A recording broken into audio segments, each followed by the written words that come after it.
Assalamualaikum warahmatullahi wabarakatuh. Anak-anak, hari ini kita belajar tentang kimia ya. Bersama Ibu, Bu Wiwin. Gimana kabar kalian? Pada sehat?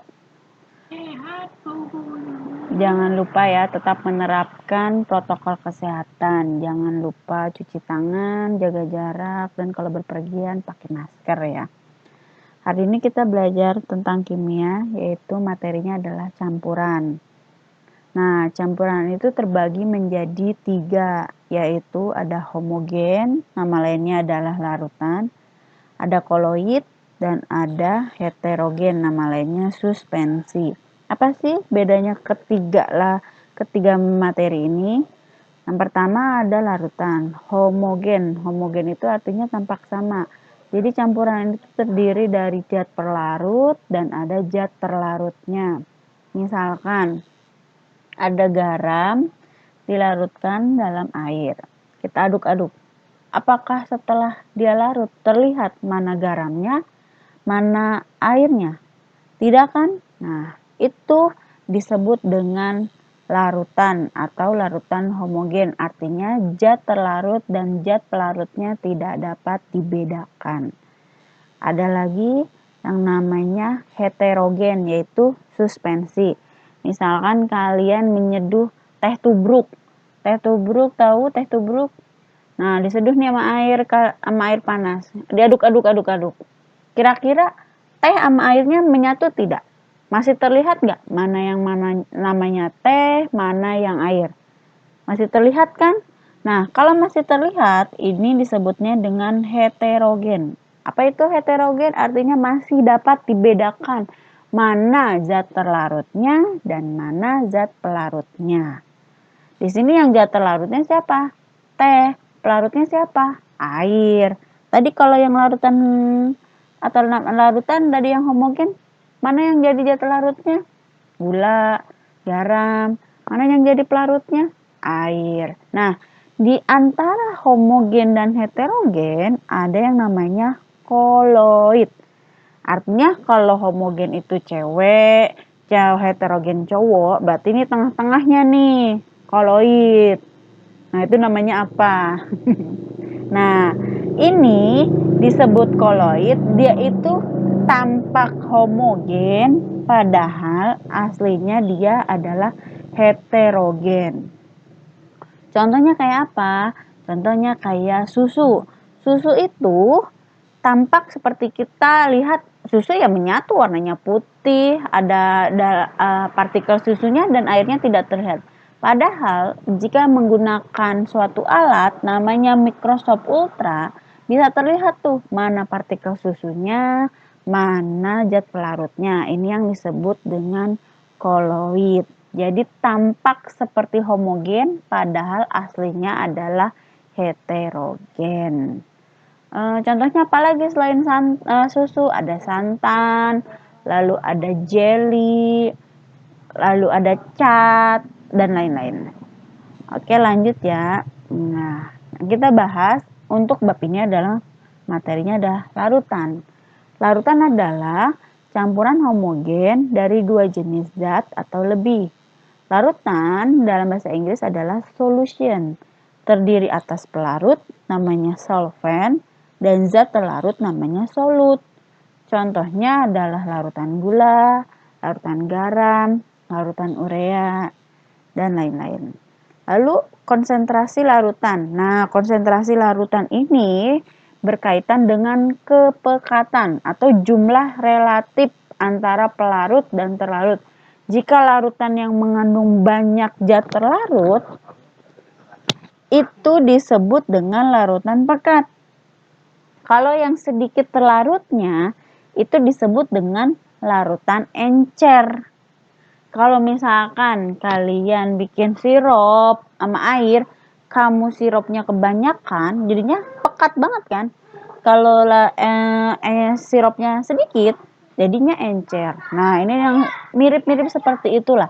Hanya dibedakan ada zat larutnya dan ada zat pelarutnya. Paham ya? Nah, cara menyatakan konsentrasi. Ada 8 sebenarnya yang kita bahas. Untuk minggu ini ada 4 ya. Yang pertama ada persen massa, nama lainnya adalah kadar. Kadar artinya menyatakan massa terlarut dalam 100 gram larutan. Rumusnya adalah persen massa sama dengan massa terlarut dibagi massa larutan. Ingat, massa larutan. Larutan itu adalah zat terlarut ditambah dengan zat pelarut kali 100%. Kita lihat contohnya. Pertama, sebanyak 25 gram NaCl dilarutkan dalam 100 gram air. Tentukan kadar larutannya. Jawabnya, diketahui massa terlarutnya 25 gram. Berarti yang terlarut di sini siapa sih?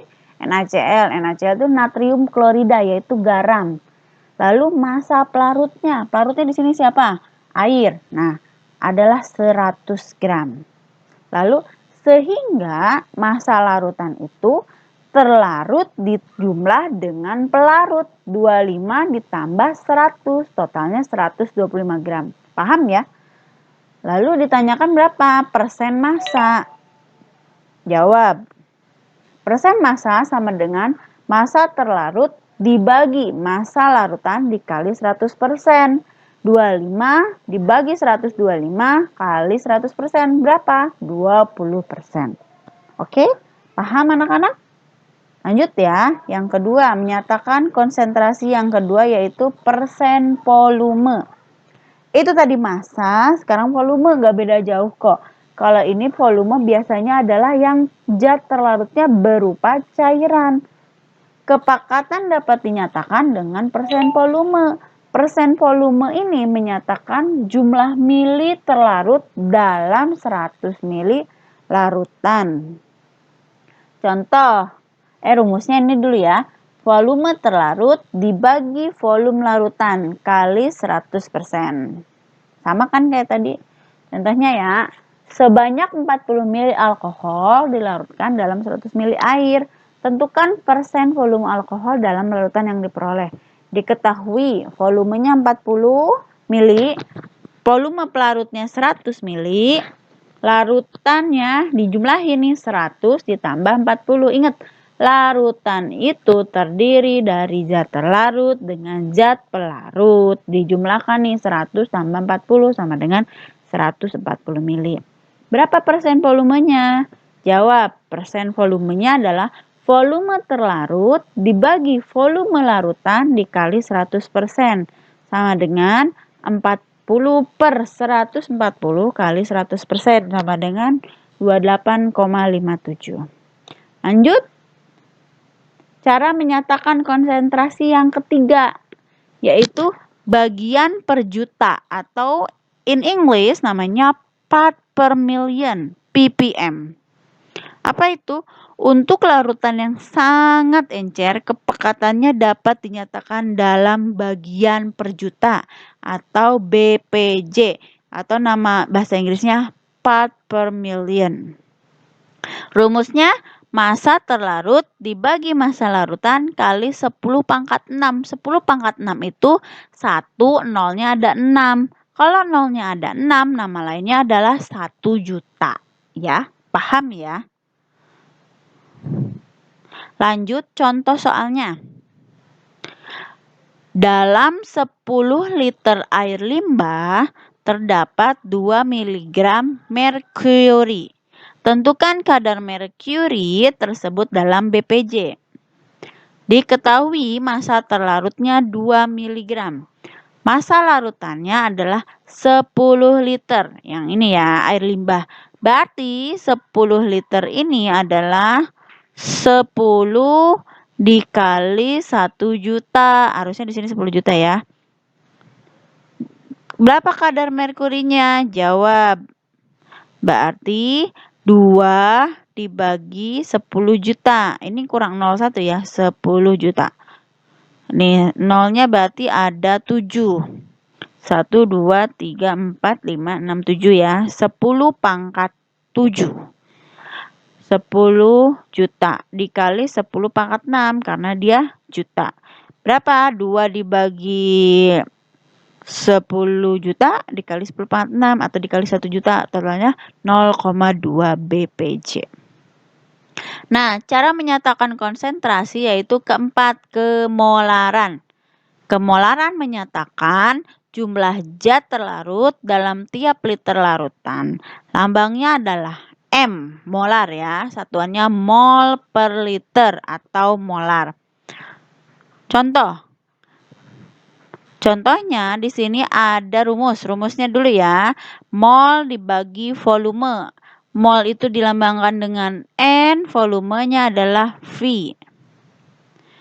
Contoh soalnya.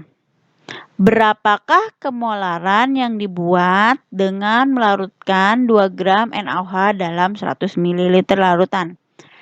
Nah, sebelum masuk ke rumus kemolaran, karena di sini tidak diketahui molnya berapa, ingat, rumus kemolaran adalah nih, mol dibagi dengan volume. Sedangkan di dalam soal tidak diketahui mol.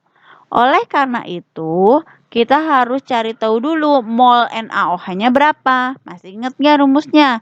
Rumusnya massa dibagi MR. 2 gram dibagi MR-nya berapa? Ingat, MR itu adalah gabungan dari AR-AR. Ada ARNA atau massa atom relatif ya. Waktu kelas 1 sudah Ibu ajarkan. ARNA, ARO, ARH23 ditambah 16 tambah 1 totalnya 40. Berarti 2 dibagi 40 sama dengan berapa? 0,05 mol. Nah, volume larutannya adalah 100 ml.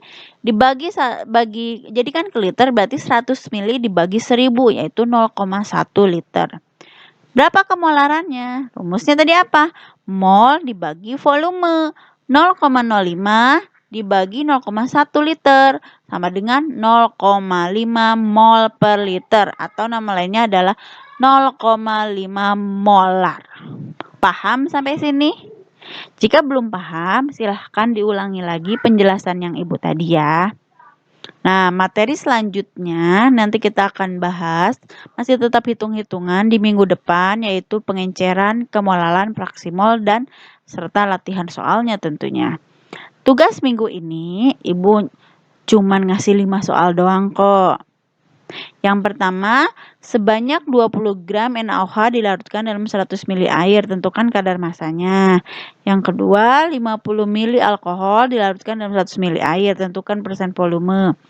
Dalam 1 liter air limbah terdapat 5 mg logam besi. Hitung kadar logamnya ya. Besi dalam air limbah yang tadi ya, BPJ atau ppm. Yang keempat, hitung kemolarannya 19,6 gram H2SO4 dalam 200 ml larutan. Ini airnya sudah Ibu kasih tahu. Ingat hitung dulu molnya ya, baru bisa menghitung kemolarannya. Lanjut, diketahui mol NaCl adalah 0,5 dalam volume larutan 250 ml. Hitung kemolarannya. Ini sudah diketahui molnya, lalu ada milinya. Tinggal dihitung saja. Ingat, milinya harus dirubah dulu ke liter. Hitung kemolarannya. Sudah paham semua? Semoga pada paham semua. Jika masih kurang paham bisa ditanyakan ke Ibu. Jika masih ada kekurangan silahkan tanya langsung ke Ibu. Tugas ini kalian kerjakan, tulis di buku tulis, nanti Ibu kasih formatnya kalian mengerjakan, mengumpulkan ke Ibunya bagaimana. Terima kasih. Wassalamualaikum warahmatullahi wabarakatuh.